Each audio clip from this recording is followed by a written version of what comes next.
I pay homage to the Buddha. I pay homage to the Dhamma. I pay homage to the Sangha. Good morning, everybody. This morning I had to get some gas for my car and new batteries for my recorder. And I was thirsty too, so I'm trying this out today. And it's called, I think it's Bai, and this flavor is Antioxidant Cocoa Fusion, which is not a phrase I thought I'd say today, or ever, really. But I thought I'd share the funny name because Cocoa Fusion just has me giggling. So what I want to talk about today is mudita, or sometimes translated as sympathetic joy, or appreciative joy, or empathetic joy, sometimes even unselfish joy. And I want to talk about that and Christmas, because I've been thinking about Christmas a lot lately. It's almost upon us, and even for those of us who are Buddhists, we are in America where Christmas is practically a national holiday, and many of us are converts to Buddhism, which means we have a lot of family members celebrating Christmas, and so we often end up celebrating too. I know I do. And the reason why I'm tying this topic to mudita, or sympathetic joy, is because my birthday is the day after Christmas. So practically on Christmas. And you get really good at sympathetic joy when you share your birthday with Jesus Christ. Now, for those of you who may not know, mudita is one of the Brahma Vihara. So in those we have 4 divine abodes. And the ones that often get the most attention are loving kindness and compassion.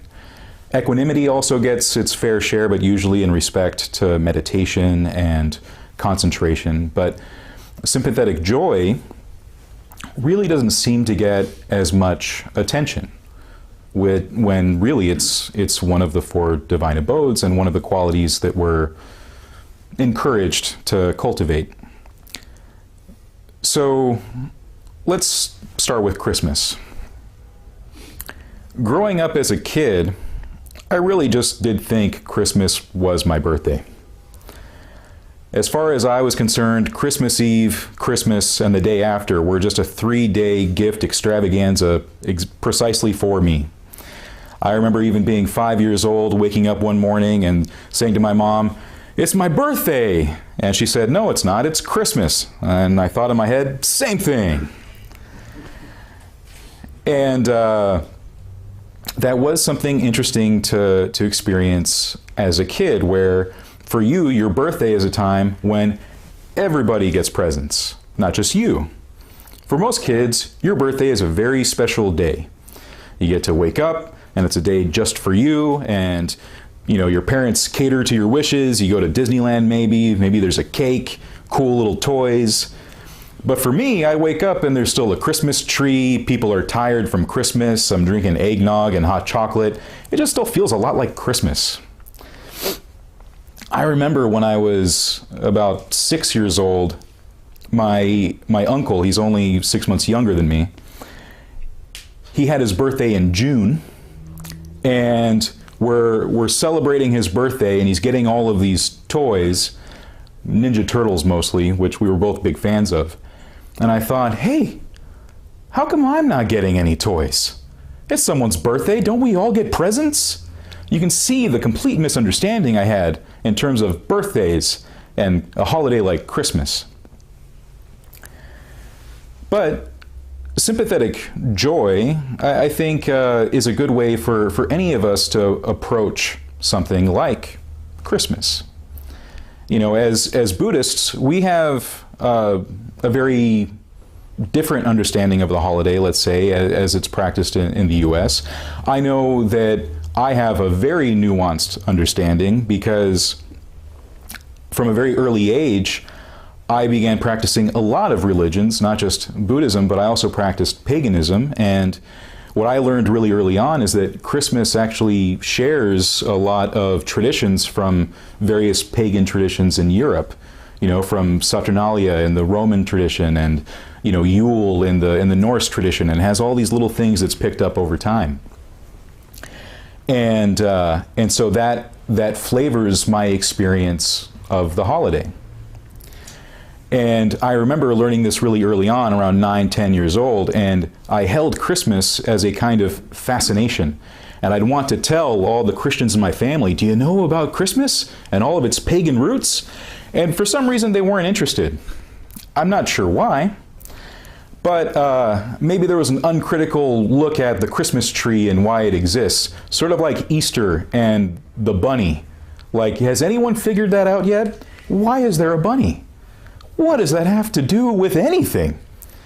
This tree itself probably has a lot of Norse stuff going on there with Yggdrasil and the world tree and all of that. But again, a very nuanced understanding. I think something similar happens for Buddhists during the holiday, because Christians are celebrating something very specific. If we're looking at Christmas not as something secular, but as something religious, they're celebrating the birth of their Savior. And for Buddhists, we have a Savior, but it's the Buddha, and a Savior in the sense more of a teacher, someone showing us the way to save ourselves. So it's a very different understanding of what a Savior might be and what a Savior is. And we might approach the holiday, at least for myself, I can only speak for myself, I don't approach it as someone celebrating the birth of their Savior, like my Savior, but I can recognize that that might be what's happening for some of my family members. For them, that is their reality, something that they are experiencing. And for them, it's a joyous occasion. You'll see the word joy emblazed everywhere. Target, maybe? I don't know. I know I've seen it around, the word joy in red. It's a big joyous time. And I think that we can participate in that joy in a sympathetic way. I know that for myself, Christmas is one of my favorite holidays. It's my birthday. For a long time, I've called it Birthmas, very affectionately. The last 5 years, I've even celebrated Birthmas with my friends. I think it's catching on. We might have traditions at some point, might even have a Birthmas tree. I don't know, but we might be getting there. But it really is one of my favorite holidays. But it's not something that I would actually celebrate just for myself. If no one else was celebrating Christmas in my life, I wouldn't be trying to drag a tree into my house and put it up and stick a bunch of lights on it and then buy gifts and everything. I wouldn't get involved in all of that. I don't really care about those things. What I like about Christmas is that it's a time of celebration, and people are celebrating a lot of different things. Buddhists, too, can celebrate the joy that others are experiencing. I find that I have to do this because I'm not a very materialistic person. I'm not looking to get presents. I don't want a bunch of fancy things. And my family will be the first to tell you that I'm notoriously difficult to shop for. They're always wondering, what do you want? I don't want anything. What kind of gift can we give you? I don't want one. But what I've learned over the years is that the gifts are not for me. The gifts are for them. They want to share something with me. They want to give something to me. And I can respect the joy in that. I can have an empathetic bond with them over that. So what I've gotten in the practice of doing is having a well-stocked Amazon wish list. And you might do the same.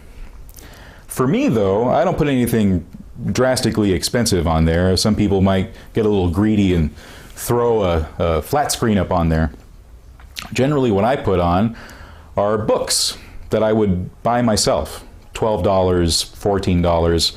At this point, I'm reading a lot of really big Buddhist tomes that are $25 to $30 sometimes, and that's what I put up on there. Things that I would buy myself, but people want to know what they can buy me. All right, fair enough. This is an attitude I've cultivated, which works for me, and it doesn't always work for everyone. My wife is not a big fan of this tactic of mine, mostly because she also suffers from the same problem. What do I get you? We share the same account. If I buy anything on your Amazon, you get the email right away. How do I surprise you? You can't. So my wife has gotten sneaky, crafty. Crafty in more ways than one. She also makes gifts. And that is such a wonderful expression of joy and celebrating our ability to do things with our hands and give them to other people that we love. And she's so good at this. If some of you have not met my wife yet, I hope you do. She's such a good Buddhist without actually being one.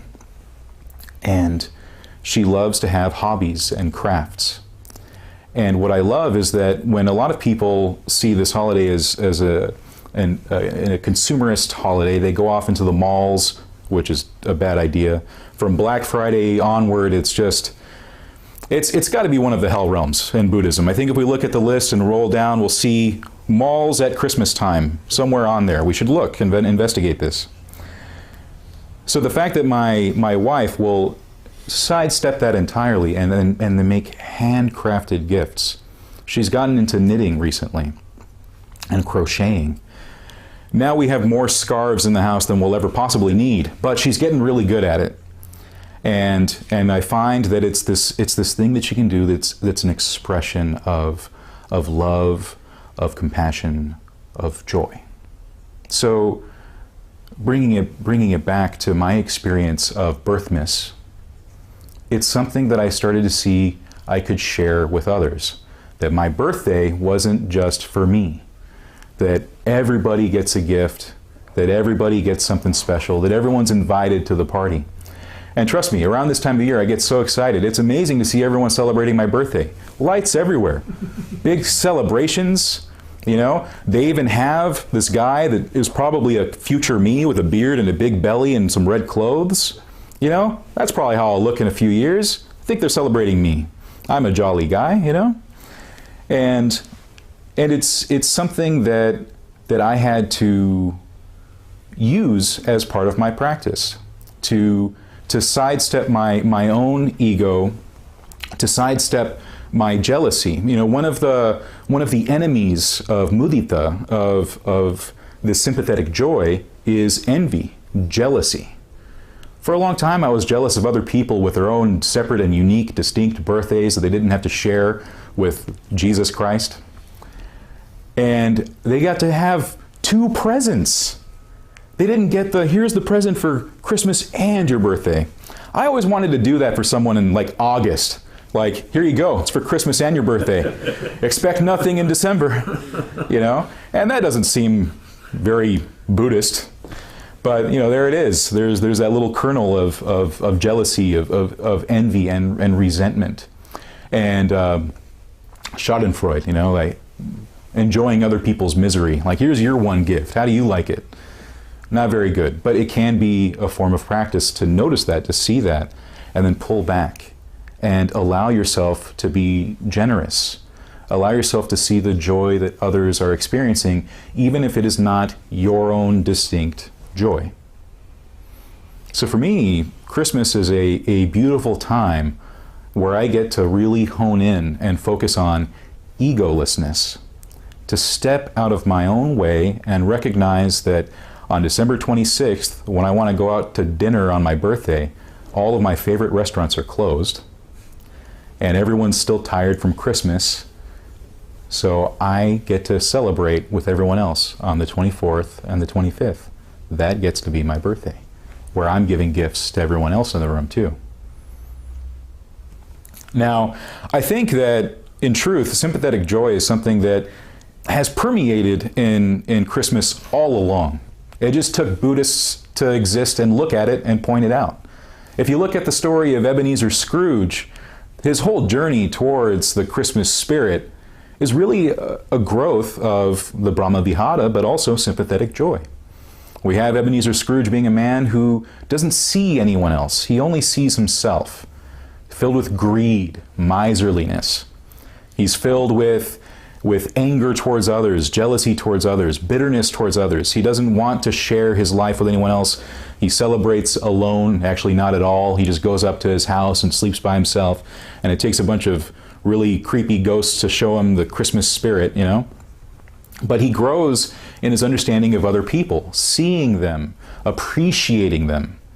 You know, the whole thing with Tiny Tim, all of that, if you look at it, shows you that, yes, there are other people in the world, all of them living their lives, all of them on their journey, all of them with their own complex feelings inside. It's recognizing the inherent humanity in all of us and realizing that when someone is truly experiencing happiness, truly experiencing joy, you can have a spontaneous feeling of reciprocation, of feeling what they're feeling their happiness as if it were your own, without any attachment, without any ego. And I think this becomes so important in our modern time where we're so caught up in what's happening in other people's lives. We are more connected in other people's lives, or at least the apparency of their lives, the apparent version of their lives that they put up on Facebook and Instagram and Twitter. They're very well manicured representation of all the fun they're having. It's amazing to see how many people look at social media, see the lives of others, and are filled with envy and jealousy. Why isn't my life as exciting as that? Check it out, they're in Spain. I'm not in Spain. I'm on the toilet with my phone, you know? And we have those moments. And it can even strike around the holidays, especially if we don't have a large family. My experience is a large family. I'm Hispanic. I've got more cousins than I can name, more people that are related to me than I even know, and it's always a big revolving door of strangers that I'm related to at the holidays. And we all celebrate it together. We all go to my grandmother's house, and it's a huge time and big celebration. We're eating tamales and pozole and all sorts of stuff, you know, and it's fun. But other people have small families. Some people have no families. And then they have another experience during the holiday season. They experience loneliness. They experience sadness. They experience isolation. And it's not uncommon for people to be very sad and depressed during this time of year. You know, the sun's not around a lot. We're not getting a whole lot of vitamin D. You know, if you have a 9-to-5 office job, you wake up in the morning, it's dark. You go to work, you're in the office all day. You come out, it's dark. Where'd the sun go? I thought this was California, not Alaska, but there you go, there's no sun. And a lot of people feel that way. And then they got no one to go home to, there's no celebration to look forward to, Christmas rolls around, and I don't know, where are they? Denny's? Who knows, right? But there's some people that's their experience.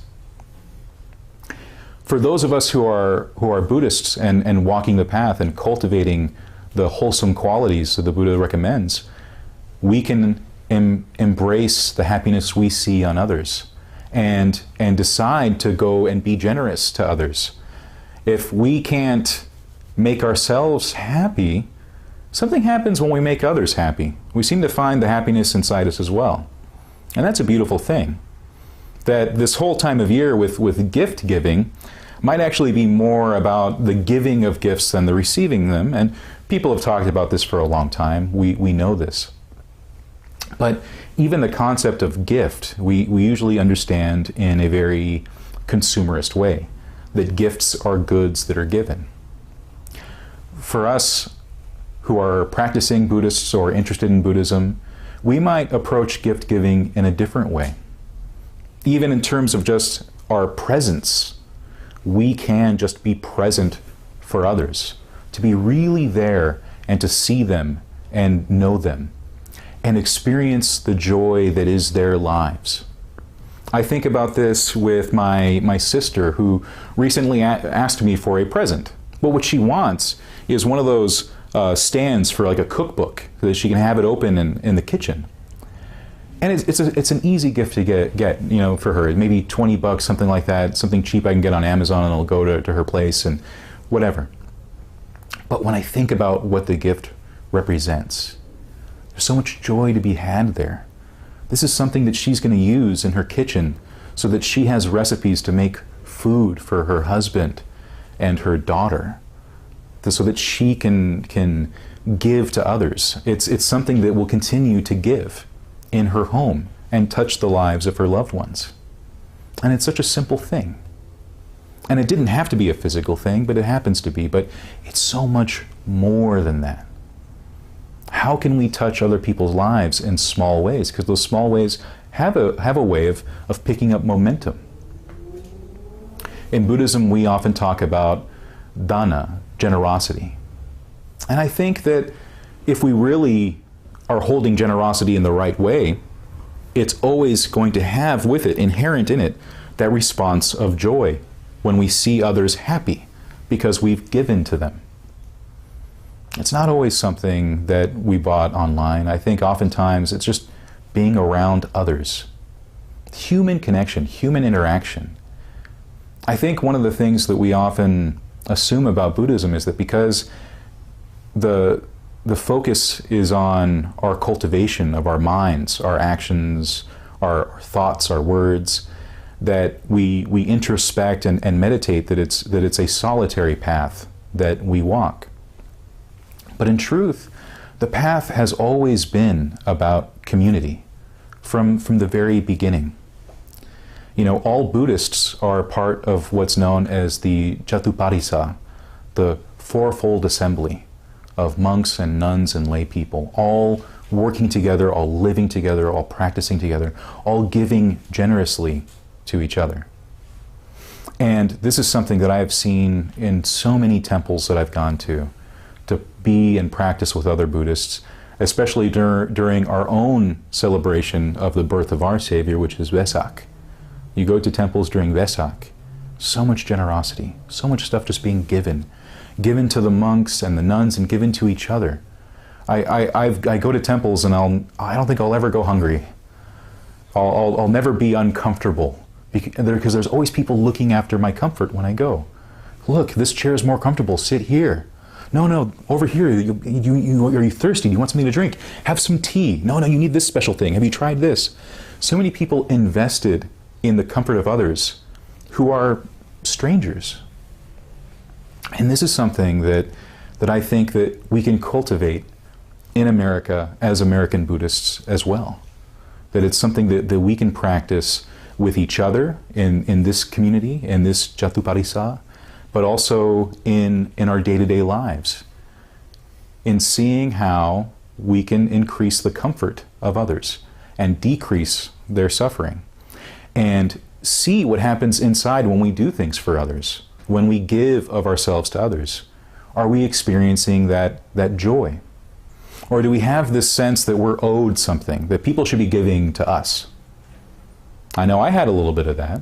I still have a little bit of that. Yesterday, my wife and I were up in Solvang to celebrate a friend's birthday. You know, she wanted to go and be in Solvang, all of us December babies, all of us celebrating birthmas in our own special way. And we went up to Solvang to celebrate and have a good time in this beautiful little village town that's been constructed, fabricated to be somewhere in Europe. And they fix it all up so it's Christmassy with lights and everything, and you get the whole experience of being in a winter wonderland without any of the snow or inconvenience. It's great. People love it. And we had a good time. But we got there in the morning. We left the house at 6 o'clock in the morning, drove there to Solvang, took a 2.5-hour drive. We got there at 8:30 in the morning. We meet up with our friends, and we all decide we're hungry, we're going to go to breakfast. We find a place, we go to sit down for breakfast. I'm looking at the menu. I see this omelet. This is the omelet I want. This is tasty. It's going to have all the things I want in it. And I tell my wife, this is the omelet. She goes, oh, that sounds like a good omelet. I got an idea. Last time I was here, I got this other thing on the menu, the chilaquiles, and those were great. How about you get the chilaquiles, I get the omelet, and then we'll share. That way we both get two good things. And I thought, yeah, but what I want is the omelet. But I thought, you know what? No, for my wife. And then I ordered the chilaquiles. And the thing is, I do like chilaquiles when they're good. These ones were not. And they're brought out and they're put on my table there right in front of me. And they're not as impressive as I thought. And she looks at that, and then looks at something that another person ordered, and she goes, you know what? No, I actually ordered that thing. That's not what I ordered. Oh, I'm sorry. And then proceeds to eat the omelet while I'm stuck with the chilaquiles I didn't even want, and she's enjoying the omelet I wanted. And there you go. Perfect example of jealousy, envy, greed, resentment. There she is, eating my omelet. It's an omelet. And so I ate my chilaquiles. They were not very satisfying, but food, nourishment for the body. And I got to watch my wife and enjoy a delicious omelet that I knew would be delicious, but she enjoyed it.